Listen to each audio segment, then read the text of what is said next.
Yes, so this should be a simple job to change the O2 sensor. And here's the old one and the new one. And you'll see why I have these labels here. This is how it's supposed to go together.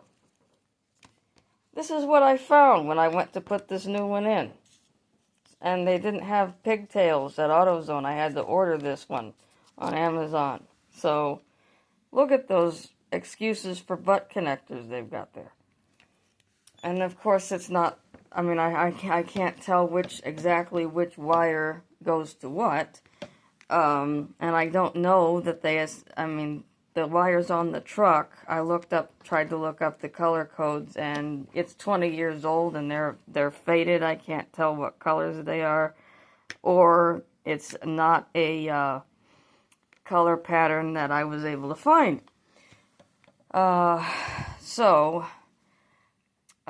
These are not from the truck. They had a splice of wires like this and 2 sets of these messed up butt joints. So I cut one of them off so that I had some of these wires that have colors on them, and I also have those labeled. But I looked up the pin pattern, and I don't think I can get this open with one hand. But I looked up the wiring diagram for these connectors, and I was able to figure out which wire was coming out of which pin on here.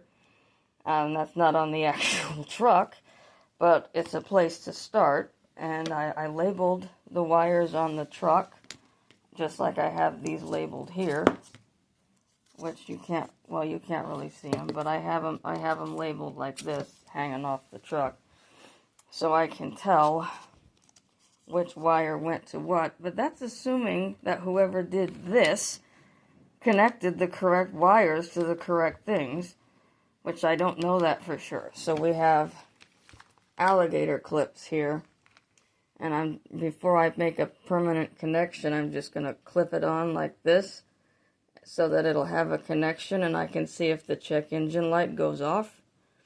If it doesn't, then I can turn it right back off. I can open the connectors, and I can try something else. But I'm going to have to check wires for voltage and verify from there first. If, for example, there's a wire that's labeled indicating that it should have a current coming through it, even if it's not connected to anything, that it should be hot, and it's not, well, that could indicate there's something wrong with the fuse further up. But if something is labeled ground, it's supposed to be ground, and it has voltage coming through it when there's nothing attached and the truck is on, well, that tells me that they messed that up. So that's going to be my adventure tomorrow. Hopefully it's not going to rain like they say it's going to. We'll see how we'll pray to God that it won't rain, and see how this goes.